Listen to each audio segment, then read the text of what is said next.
साथियों नमस्कार।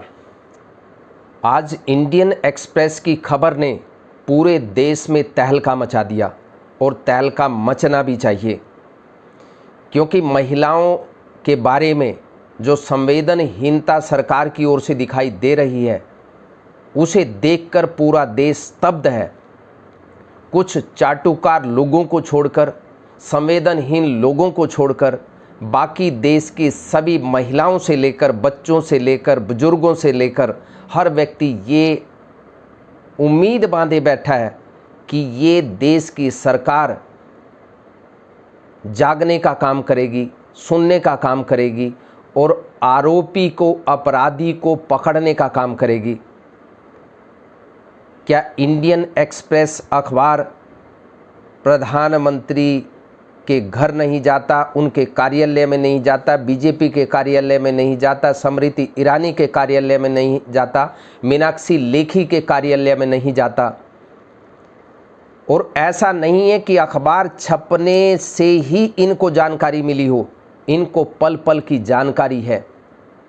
जब देश की बेटियां मेडल लेकर के आती हैं, पूरे चकाचौंध के तले उनको अपनी बेटियों का गुणगान करते हुए देश के प्रधानमंत्री थकते नहीं हैं, क्योंकि वो राजनीतिक बेनिफिट लेने के लिए देश की मीडिया के सामने ये आज हम पूरे जिम्मेदारी के साथ ये ढोंग करने का काम प्रधानमंत्री करते हैं।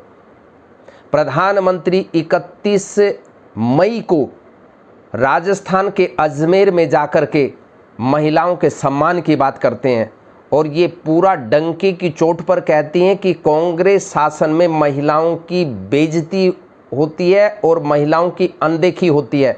हमने 9 साल में महिलाओं के सम्मान के लिए वो सभी कार्य किए जो जरूरी थे। क्या देश के प्रधानमंत्री को देश की पहलवान बेटियों के साथ हुए अन्याय की जानकारी नहीं?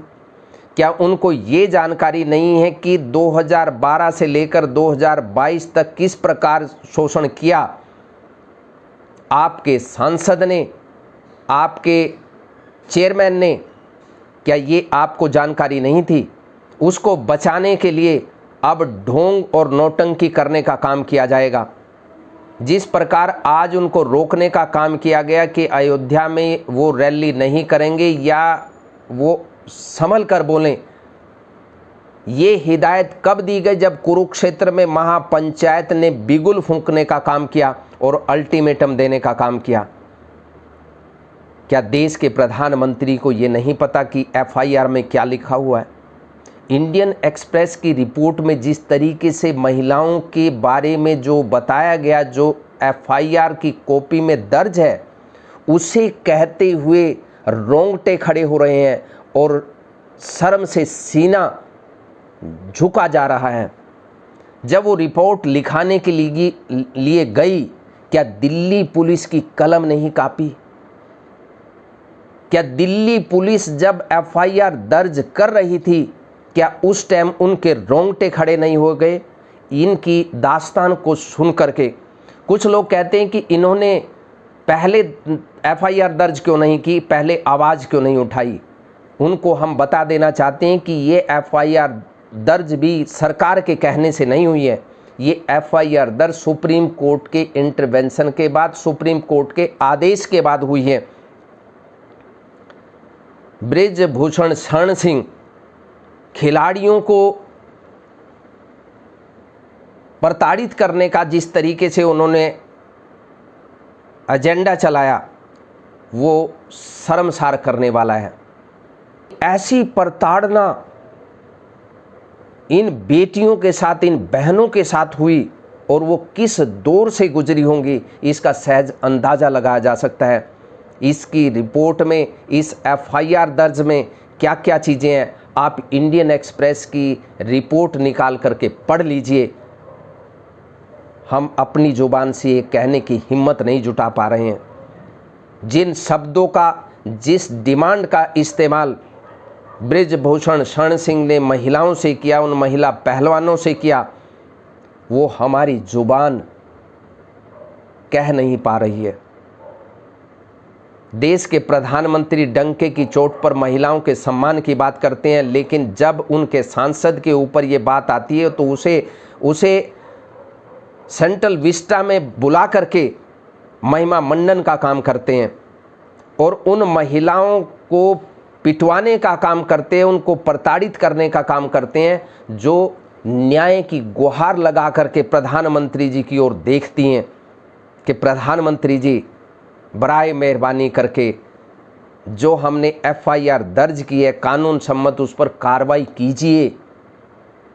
पोस्को एक्ट के तहत मुकदमा दर्ज करने वाले उस पिता की हालत देखिए जो अपनी बच्ची को देख करके तिल तिल मर रहा है।